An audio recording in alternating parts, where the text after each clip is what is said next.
Il y a près d'un an, Pierre Palmade se retrouvait dans l'actualité pour les mauvaises raisons. Responsable d'un grave accident de la route, le comédien a propulsé dans les journaux le nom du petit village où il possède sa maison secondaire. Dans ce hameau, les habitants souhaitent désormais passer à autre chose, comme il le confie à Paris Match. CIST, une affaire qui a fait la une des médias pendant de longues semaines. Le 10 février 2023, Pierre Palmade a été à l'origine d'un grave accident de la route vers 18h45 à Villiers-en-Bière en Seine-et-Marne. L'humoriste et comédien de 55 ans a percuté une voiture avec à son bord un homme de 38 ans, son fils de 6 ans et sa belle-sœur de 27 ans, enceinte et dont le bébé n'a pas survécu. De son côté, le complice de Muriel Robin pendant des années a été testé positif à la cocaïne et à plusieurs médicaments de substitution. Mis en examen pour homicide et blessures involontaires par conducteur ayant fait usage de produits stupéfiants en état de récidive légale.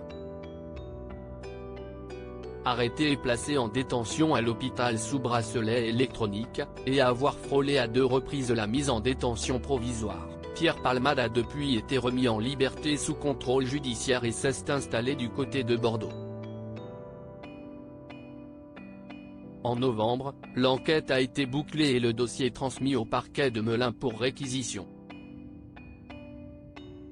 De son côté, la juge d'instruction a rendu ses conclusions, une grande étape bouclée pour la justice et le procès pourrait désormais avoir lieu au printemps prochain.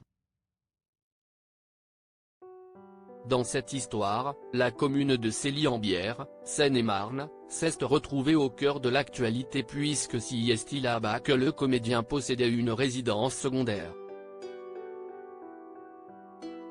Un lieu où sont retournés nos confrères de Paris Match pour prendre le pouls de la population locale, près d'un an après les faits.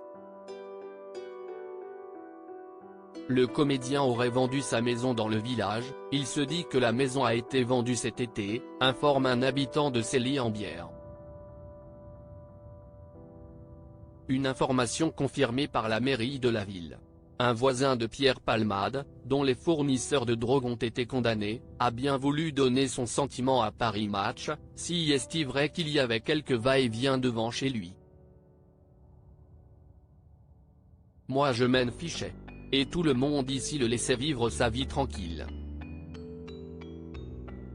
Mais si est-il vraiment dommage que ça se soit terminé comme ça. Maintenant, il faut passer à autre chose. Même son de cloche du côté d'une habitante de Cély-en-Bière, qui regrette avant tout que les choses aient mal tourné. On doit tourner la page. Si est-il malheureux ce qu'il s'est passé.